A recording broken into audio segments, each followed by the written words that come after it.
2025년 6월 27일 금요일 돈다방 미쓰리 시작하겠습니다. 자, 오늘이 금요일이고요. 이제 다음 주 월요일 하루 장을 마치면 2025년 6월의 마지막 날 그리고 상반기를 보내게 됩니다. 그리고 화요일부터는 본격적인 2025년 3분기의 시작이요. 하반기의 시작입니다. 아마 증권사들은 지금 굉장히 분주하게 2025년 하반기 증시 전망 그리고 7월달 증시 전망을 준비하게 될 겁니다.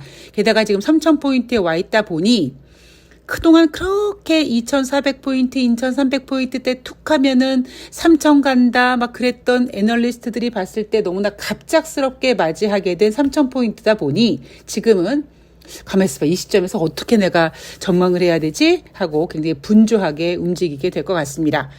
자, 오늘 돈다방 미쓰리는 6월 26일 목요일 뉴욕 증시 마감 현황을 전해드릴 거고요. 아마 여러분들 중에 오늘은 미쓰리가 방송 안 할 것 같아 라고 생각하시는 분들이 계시겠지만 저는 가급적이면 주식시장이 좀 안 좋은 날 방송을 해드리고 싶어 합니다. 어제 썸네일처럼 지금 주식시장의 어떤 상태, 단순히 오르고 내리는 걸 떠나서 이렇게 주식시장이 막 뜨겁지 않으면 가장 불안에 떨고 있을 투자자 주체가 바로 개인 투자자들입니다. 제가 앞에 방송에서 말씀드렸죠. 어느 정도 선까지는 아름다운 조정인데 여기서 아름다운 조정이 끝났으니까 위로 치고 올라가야 되는데 그렇지 않고 막 버벅거린다든가 그러면 개인 투자자들 마음속이 쿵쾅 하게 됩니다. 주식시장이 2,400에서 3,000까지 올 때는요. 진짜 미친 듯이 달려왔고 여러분 보세요. 당장 시사방송에서 막 주식 얘기하는데 이번 주엔 또 잠잠하잖아요. 그래서 저는 가급적이면 주식시장이 좀 약세를 보이는 날 여러분들의 멘탈도 한번 잡아드리고 지금의 이런 모습이 왜 나타나는지도 한번 점검해드리고 그리고 지금 같은 경우에는 미국 주식시장 그리고 대한민국 주식시장에서 우리가 체크해야 될 것들도 좀 면밀히 봐야 될 것 같아서 가급적이면 주식시장이 안 좋은 날 방송을 해드리려고 노력하고 있고 오늘 같은 날은 마차님 대신 제가 새날에 일단 출동을 합니다. 일단 4시 반에 새날에서 뵙고 갔고요. 자, 돈다방 미쓰리 6월 26일 목요일 뉴욕 증시 마감 현황을 전해드릴 텐데 우선 결론부터 좀 말씀드리면 매번 말씀드리지만 지금 뉴욕 증시는 경제 지표가 상당히 안 좋음에도 불구하고 트럼프가 싸질러 놓은 무역 관세라든가 뭐 이런 것들이 뭔가 완화되고 합의 보고 이런 것들에 집중을 하다 보니 그나마 뉴욕 증시는 잘 지키고 잘 버텨주고 있으나 실질적으로 경제는 상당히 훼손되고 있다는 점. 그래서 하반기에 과연 이 미국의 경기 둔화, 이 미국의 경기 침체가 과연 주식시장에 어떻게 반영될지를 우리는 계속 지금 면밀히 봐야 된다. 여러분들이 뉴욕 증시 마감 현황을 점검하면은요, 오늘 같은 경우도 저는 항상 연합뉴스에서 내놓는 뉴욕 증시 마감 현황을 보면서 방송 자료를 준비하는데 오늘 같은 경우는요. 경제 지표가 무려 5개나 발표됐음에도 불구하고 뉴욕 증시 마감 현황에는 경제 지표 이야기를 한 개도 하지 않고 오로지 백악관에서 그러는데 트럼프가 상호관세 유예 시한 이거 연장할 수 있을 것 같대. 그리고 이란과 이스라엘 합의했잖아. 이런 분위기로 훈훈하게 몰고 가는 쪽에 스포트라이트를 비춰놨다라는 거죠. 그래서 이런 것들도 한번 냉정하게 지켜봐야 될 것 같고 대한민국 주식시장은 지금 현재 오전 11시 38분 코스피가 3,057포인트까지 내려왔고요. 오늘의 매수 주체는 개인과 기관입니다. 외국인들이 매도하고 있습니다. 상법 개정이라든가 아니면 이재명 대통령의 정부에 대한 기대감. 많은 전문가들은요. 상법이 개정되고 그러면 마치 당장 코스피가 5,000포인트까지 직행할 거라고 생각하지만 저는 약간 생각이 다릅니다. 제가 상당히 조심스럽게 매매하는 사람이잖아요. 조심스럽게 매매하고 끈질기게 관리하는 사람입니다. 아마 여러분들 중에 이벤트 하시는 분들, 왜 이렇게 안 올라가? 종목 좀 교체해주지. 다른 종목 막 올라가는데 얘는 왜 이것만 붙잡고 있어? 왜 기다리라고만 하라 그래? 다 이유가 있거든요. 대신 저는 끝까지 수익을 내준다. 그리고 그 끝까지가 아마 매도하실 때 되면 여러분들이 미쓰리의 생각이 이거였구나라고 실감하시게 될 일이 생길 거예요. 저는 주식시장이 안 좋을 때 빨간 기둥을 만들어 놓고 매도하는 걸 되게 좋아하는 사람입니다. 그래서 지금 이렇게 화랑장에 왜 내 종목은 올라가지 않아? 이랬던 분들이 나중에 그분들이 매도할 때는 주식시장이 어떤 상황이었는지 아마 한번 생각해 보시면 미쓰리가 다 계획이 있구나 라고 생각하시게 될 거고요. 제가 하고 싶은 얘기는 주식이 갖고 있는 특성이요. 재료를 미리 땡겨 쓴다. 이슈를 미리 땡겨 쓴다. 그리고 빨리 소화시킨다. 제가 이 얘기를 굉장히 강하게 주장하는 사람이잖아요. 많은 전문가들은 대한민국에서 상법이 개정이 된다면 당장 코스피가 5천까지 바로 직행할 것처럼 이야기를 하지만 저는 이미 상법 개정에 따른 어떤 기대감까지 코스피가 3,100포인트까지 빠르게 가파르게 올라오는데 기여했다라고 봅니다. 냉정하게 보면은요.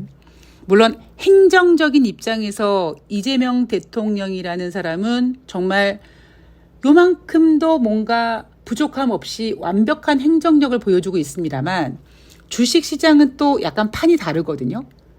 그리고 그러니까 저 같은 경우는 요즘 어떤 생각이 드냐면 제가 그렇게 바라고 원했던 이재명이란 사람이 대통령이 됐다라는 점 하나는 너무 좋지만 윤석열, 김건희, 그리고 특검, 김용현, 노상원 이런 그 뒷부분, 그리고 어제 같은 경우에 임성근도 갑자기 특검을 찾아가고, 그러니까 이런 주접떠는 모습들이 여전히 대한민국에 판을 치는 것들을 보면, 아직도 갈 길이 멀다라는 생각을 하면서 이재명 대통령 정부라는 것엔 굉장히 좋고 흥분되고 정말 들떠 있지만, 다른 분야에서는 여전히 조심해야 되고 냉정해야 된다고 생각하는 사람입니다. 주식시장에서 상법을 개정한다고 하잖아요. 대한민국 주식시장에 상장된 기업들이 어느 날 갑자기 그 모든 상법에 맞춰서 막 핑크 하지 않을 거라고요. 제가 대한민국 주식시장 2,000포인트는 굉장히 단단하다. 수많은 투자자들의 눈물과 피땀과 정말 돈을 다 잡아먹고 만들어 놓았다. 이런 얘기 해드리지 않았습니까? 상법 개정이 된다고 대한민국 주식시장이 당장 바뀌지 않습니다. 냉정하게 얘기해서 지금 대한민국은 대통령 하나 바뀌었을 뿐인 거죠. 물론 대통령 하나 바뀌었을 뿐인데 3년 동안 대한민국이 엄청 망가지는 꼴을 우리는 윤석열을 통해서 봤습니다. 그리고 이재명 대통령을 통해서 그 무너진 것들을 다시 세우고 또 치고 나가야 된다는 그런 과제를 안고 있기 때문에 저는 코스피가 2,400에서 3,100까지 가파르게 올라오는 그 기간 동안 상법 개정을 통한 어떤 기대감 정도까지는 어느 정도 반영이 됐고요. 그게 진짜 뭔가 보여주기 위해서는 어떤 호흡도 필요하고 숨쉬기도 필요하고 어떤 과정들도 저는 반드시 필요하다고 생각을 합니다. 제가 최근 들어서 여러분들한테 계속 강조하는 부분이 이런 부분이라는 거 여러분들께서 하지 말아주셨으면 좋겠고요. 자, 6월 26일 목요일 뉴욕 증시는요. 3대 지수가 상승 마감했습니다. 다우지수가 0.94% 상승, S&P 500이 0.80%, 나스닥이 0.97% 상승했습니다. 상호관세 유예 시간 연장 여부에 대해서 백악관이 긍정적이라고 얘기했고 여기에 따라서 뉴욕 증시는 상승 마감했는데 자, 아까 말씀드렸듯이 이날 발표된 경제지표가 무려 5개씩이나 발표가 됐는데 뉴욕 증시 마감 현황에는 경제지표 하나 제대로 발표하지 않았습니다. 자, 첫 번째 경제지표. 주간 신규 실업상 청구 건수 전주 대비 10,000명 감소해서 23만 6천 건이 기록했다고 합니다. 시장 예상치는 24만 4천 건인데 시장 예상치보다는 조금 그래도 덜 나왔고요. 문제는 1분기 미국의 GDP 성장률 확정치가 마이너스 0.5%, 즉 역성장입니다. 이 GDP는요, 속보치가 발표가 되고요. 다음 달에는 잠정치가 발표가 됩니다. 그 다음에는 확정치가 발표가 되는데 잠정치 때는 그래도 플러스 0.3 정도는 유지가 됐는데 이번에 확정치가 마이너스 0.5로 발표되면서 잠정치보다 위축됐고요. 지금 미국 경제는 상당히 좋지 않구나. 경제가 역성장하기는 쉽지가 않습니다, 여러분. 그리고 트럼프가 관세 전쟁을 막 질러서 미국 국민들이 내구재 수주 같은 거, 내구재 주문 같은 거 막 하고 미리 사재기도 하고 막 그랬습니다만 트럼프의 관세 전쟁 말고라도 제가 생각했을 때는 연준의 통화 정책도 뭔가 잘못됐던 그 부분이 꼬여서 지금 미국 경제 지표를 이렇게 훼손시키는 게 아닌가라는 생각을 합니다. 자, 세 번째 경제 지표. 5월달 내구재 수주인데요. 전월 대비 16.4% 증가했습니다. 미쓰리 내구재 수주가 이렇게 증가됐으니까 미국 경제 좋은 게 아니야? 라고 생각하실 수 있는데 4월에는 마이너스 6.6이었고요. 그러니까 감소였는데 5월 들어 반전했다고는 합니다만 운송 장비를 제외한 내구재 수주는 고작 0.5%밖에 증가되지 않았다고 합니다. 그리고 5월달 미국의 잠정주택 판매 72.6포인트 예상치에 부합했고요. 그리고 5월달 상품 무역 수지 적자가 전월 대비 11% 증가해서 962억 달러, 수출은 전월 대비 97억 달러 감소했다고 합니다. 자, 저는 뉴욕 증시 마감 현황에서 얘기해주지 않는 경제지표를 매일매일 계속 체크를 합니다. 그런데 최근 미국의 경제지표는 그닥 좋지 않고요.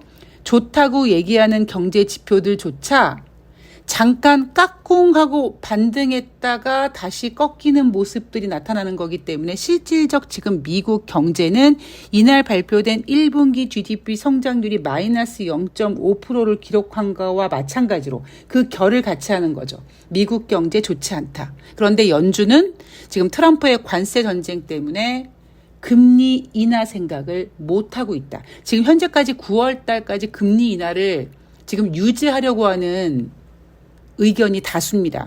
물론 앞서 방송에서 말씀드렸듯이 몇몇 연준 의원은 7월 달에도 금리를 인하할 수 있어 라고 하지만 트럼프의 관세 전쟁이 지금 불확실하다 보니까 어떻게 지금 판을 못 깔고 있는 거죠. 자, 무역 관세에 대한 이야기도 한번 해볼게요. 백악관 대변인이 기자가 물어봅니다. 상호 관세 유예 시한 연장 이거 가능하겠습니까? 라고 물어봤더니 백악관 대변인이 뭐라고 얘기하냐면 아마도 maybe 연장될 수 있을 것이다. 그러나 그것은 대통령이 내릴 결정이다 라고 얘기합니다. 뭔가 말장난한다는 느낌이 들죠. 저는 그래서 약간 쎄했습니다.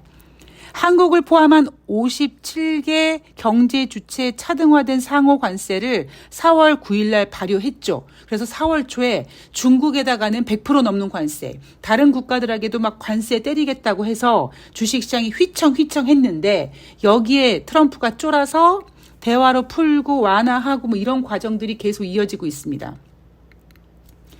그때 트럼프는 90일간의 유예 기간을 준다고 했고 그 유예 기간의 만료가 7월 8일이니까 자, 이제 기자들이나 투자자들은 과연 트럼프가 이 관세 유예 해줄 것인가 말 것인가 여기에 집중되고 있는 거죠. 근데 트럼프는요, 제가 미끄러운 공 같다고 얘기했잖아요.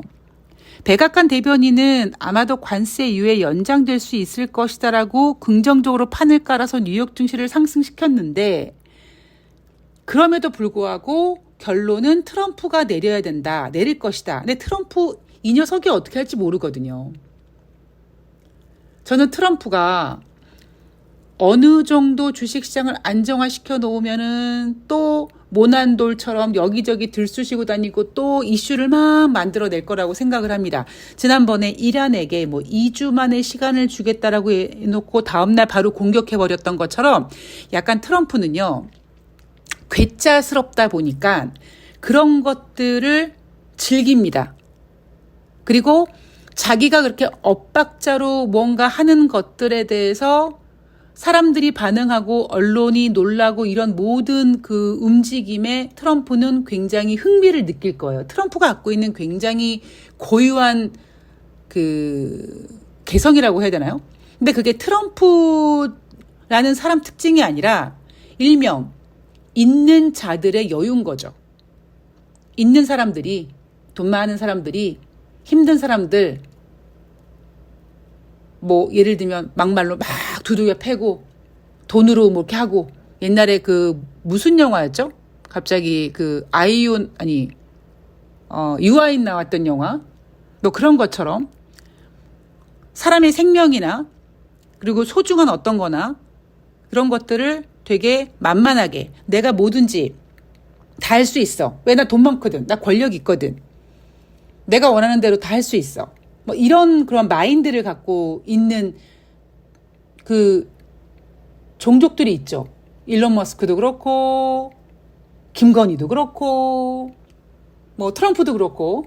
그러다 보니까 트럼프는 앞으로 가만히 무난하게 우리가 생각하고 있었던 어떤 대통령의 그런 모습을 보여주기보다는 사람은 바뀌지 않습니다.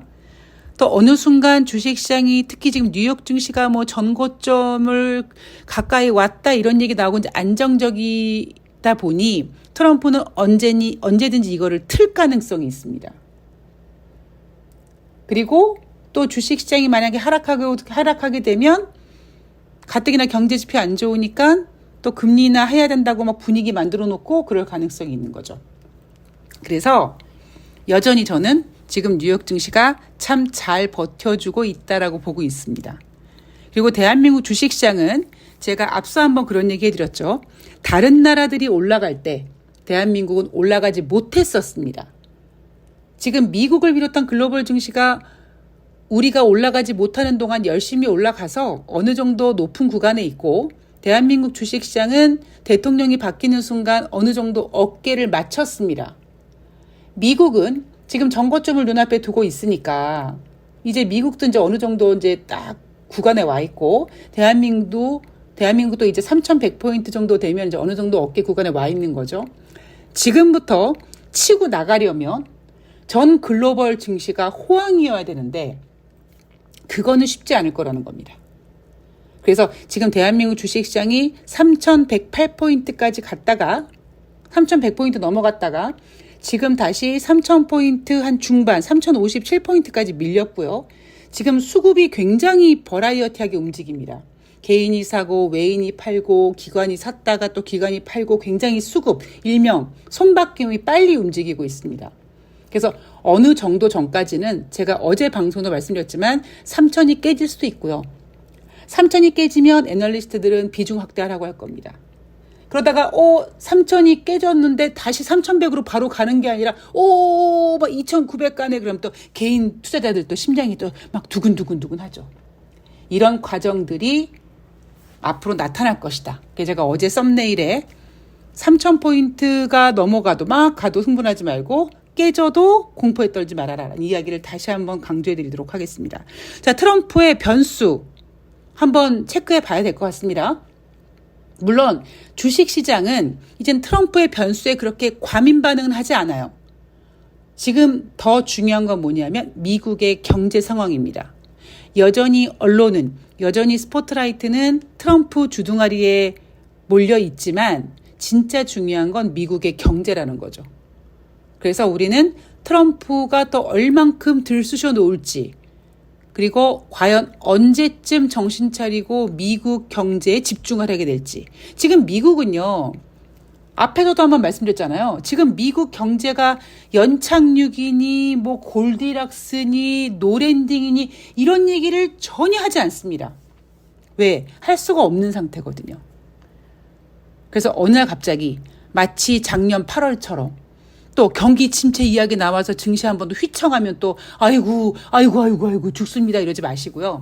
언제든지 미국 경제 지표에 집중할 수 있을 만큼 여러분들께서는 경제 지표도 꼼꼼히 챙겨야 되고요. 트럼프의 변수도 고려하는 대신에 주식시장이 이제 어느 정도까지는 트럼프에 익숙해져 있구나라는 거 감안하시고 시장을 보시면 도움이 되실 것 같습니다. 자, 저는 오늘 방송은 마치고요. 이따가 새날에서 뵙도록 하겠습니다. 고맙습니다.